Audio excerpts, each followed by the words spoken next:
welcome to Spain. I hope you're doing well.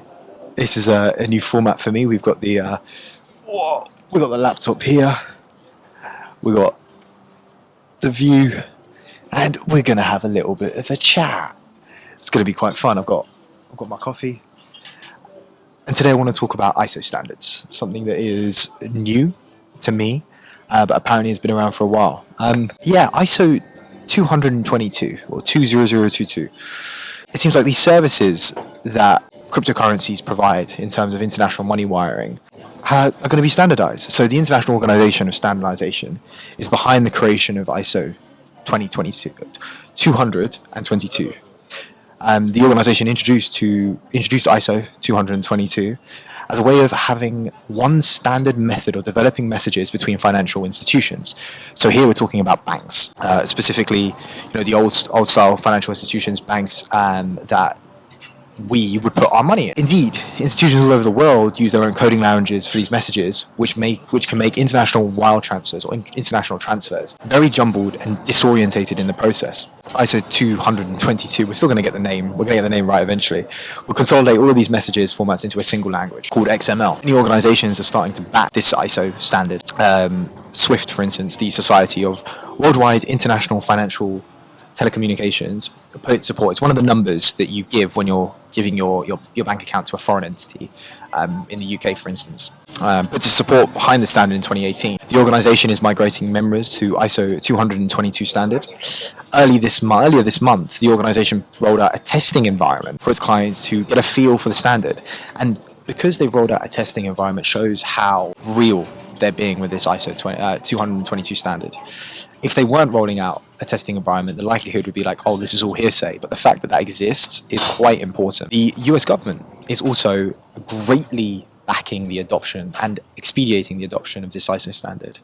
The Fed, or the Federal Reserve Board, is now saying that the Federal Reserve banks will adopt the standard in late 2023. So that's next year. It's going to be implemented next year, hopefully. And we're going to have an idea of what currencies are going to be added to this list and how and I'll probably do a video on going deeper into why it's so important that we get this ISO standard and specifically how it works within these currencies, so that you can have an idea of why this is even necessary at all.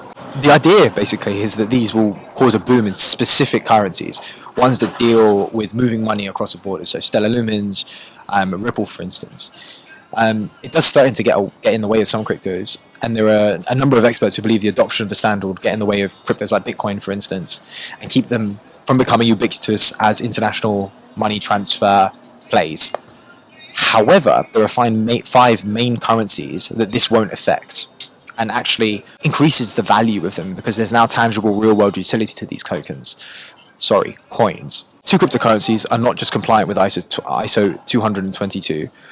They are members of ISO 222 and the standard bodies. Ripple is one of them, and Stellar Lumens, as I mentioned, is the other.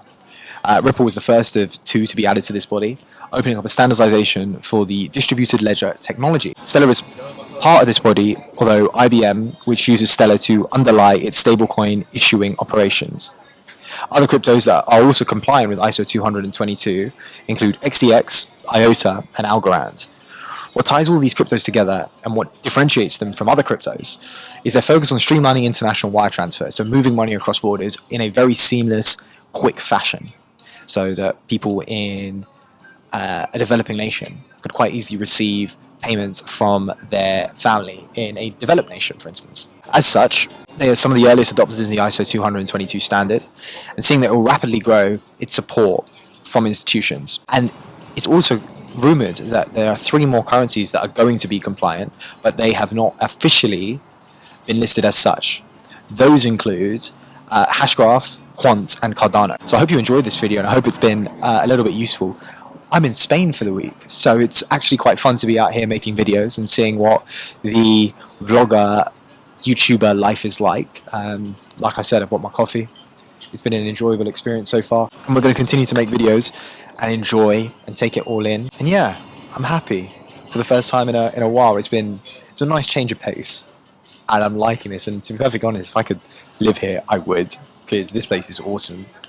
And I'll see you soon. Well, I'll see you tomorrow. Bye.